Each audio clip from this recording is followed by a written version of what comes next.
Betting apps ban ఇండియాలో betting illegal అని చెప్తారు. ఐపీఎల్ లాంటి పెద్ద పెద్ద ట్రోఫీలకి డ్రీమ్ 11 లాంటి బెట్టింగ్ సంస్థలే స్పాన్సర్‌షిప్ జేస్తాయి. బెట్టింగ్ యాప్స్ బ్యాన్, కానీ ఐపీఎల్ లాంటి ట్రోఫీలకి మాత్రం అయ్యే స్పాన్సర్‌షిప్ జేస్తాయి.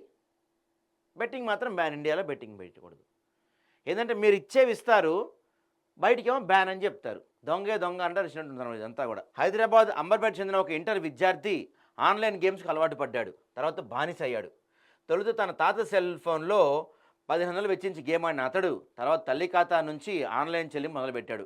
ఒకసారి ఆమె నగదు ఉపశమనం నిమిత్తం బ్యాంకుకు వెళ్ళాక 27 లక్షల సొమ్ము విత్డ్రా తెలియడంతో ఆమె షాక్ అయిందంట. తన పేరిట ఉన్న మరో బ్యాంక్ ఖాతాను తనిఖీ చేయగా అందులో 9 లక్షలు కూడా మాయమయ్యాయి. హైదరాబాద్ సైబర్ క్రైమ్ పోలీసులను ఆశ్రయించగా పిల్లోడి నిర్వాకం బయటపడింది. అసలు తల్లిదండ్రులు తప్పు. పిల్లల చేతులకి ఫోన్ ఇవ్వటం, ఇచ్చినా పేరెంట్ కంట్రోల్లో పెట్టాలి దాంట్లో. లేకపోతే ఇందులో నుంచి డ్రా అవుతుంటే, అమౌంట్ కట్ అవుతుంటే, మనీ దాంట్లోంచి విత్డ్రా అవుతుంటే ఆ మాత్రం సోయి ఉండదా మీకు? ఆ మాత్రం తెలియట్లేదా మీకు? మెసేజ్లు చూసుకోరా? డబ్బులు ఎక్కువైపోయాయి వీళ్ళంతా కూడా.